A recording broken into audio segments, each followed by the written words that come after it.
Welcome to another stage analysis video. It's Sunday the 1st of March 2026. Lots to get through as always. Going to start off with a look through the weekend's watch list stocks before getting into the regular content. So starting today with GLD, so gold popping up in the scans once more. It's been coming up in the watch list scans over the last few weeks as it's consolidated sideways and then started to build out again within the broader structure from where it started to top out recently. We had the little parabolic run into the highs before it dropped off sharply, same as what happened with silver. So we're now starting to see it build back out a little bit. If I go to put the ITA lines on here, so we've got the 21-day moving average and the plus 1 ATR level, for example, here just starting to push back above that again in the near term over the last week.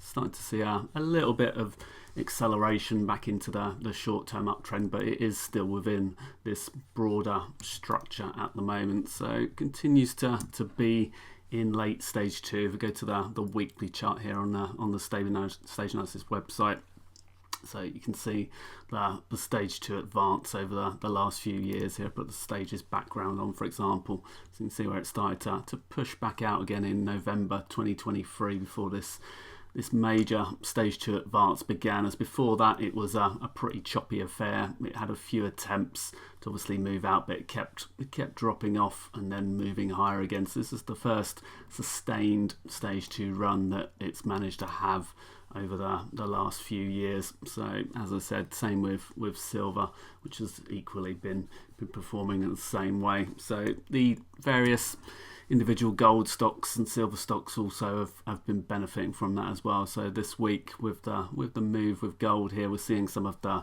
gold miners as well starting to attempt to push back out from recent consolidations again. So with the geopolitical events of the weekend, gold is also potentially gonna come front and center with what's going on with that as well. So we'll see how that plays out with the open of the futures in a few hours. So watching this one closely going into the start of the new week. Another area with the geopolitical events is the ITA here, the aerospace and defense stocks.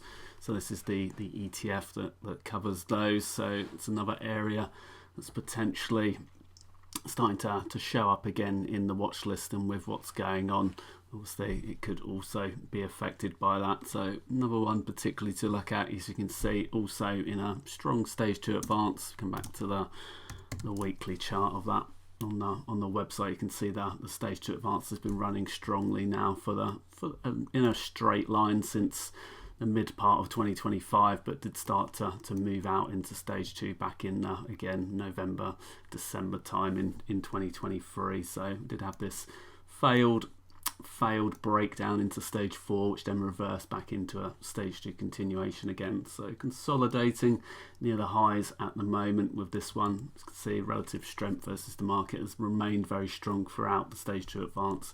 So since moving out into stage 2, at this point here, you can see the SATA score has been particularly strong through that period and has dropped off only into the neutral zone once with this pullback below the 10-week moving average there, but strongly rising 30-week moving average still remaining above all of those. So the recent consolidation let the 10-week moving average catch up a little bit here. So there is potential for this to make a continuation. You can see on the daily chart it's also very close to that rising 21-day exponential moving average as well.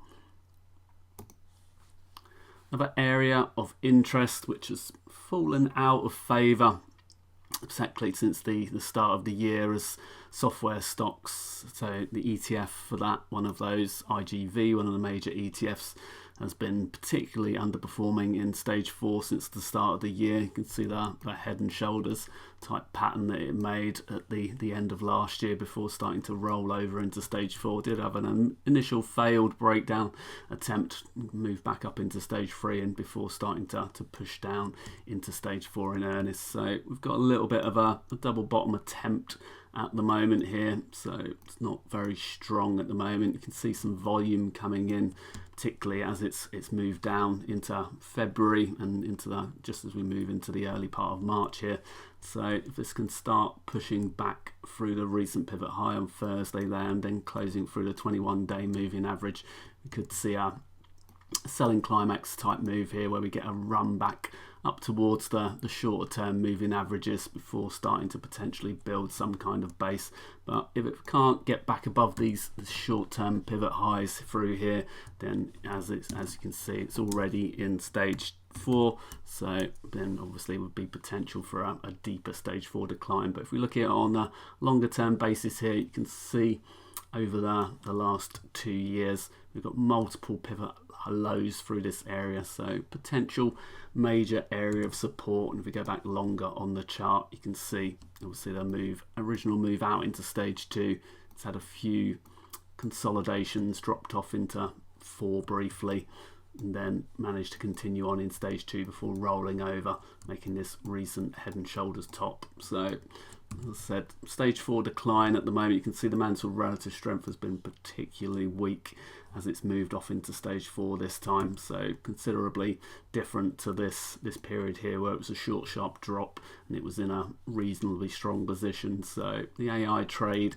affecting the software names particularly at the moment, but there is obviously a feeling that the software stocks have been overly hit in the short term by the AI trade. We've seen some obviously recent earnings, and so there's obviously different takes on what's going on with that at the moment, but it does feel a little bit overdone in the short term at least. So there is potential for a rebound attempt. Doesn't mean that the stage 4 is not going to continue, but certainly has been taking it on the chin compared to the rest of the market. So it's a potential area for mean reversion in the short term. But obviously, as I said, if we can't get back through this 21-day moving average easily, or we start to lose the lows again, then this would be a definite get out of the way. So swing traders only in this case. It's very, very early in terms of stage analysis. From the stage analysis method, we use stage 4 minus, 4B minus as one of the earliest entry points, and that's for the swing traders only. So days to weeks in those cases where you get some kind of selling climax type move and it starts to move back through the short-term moving averages. But that's the 50-day moving average. You can see we're very far below that at the moment, so it's obviously a long way below that. This is more of a Wyckoff position at the moment with a spring position. So as I said, very, very short-term based on this until there's some kind of potential base that's got a little bit more structure to it.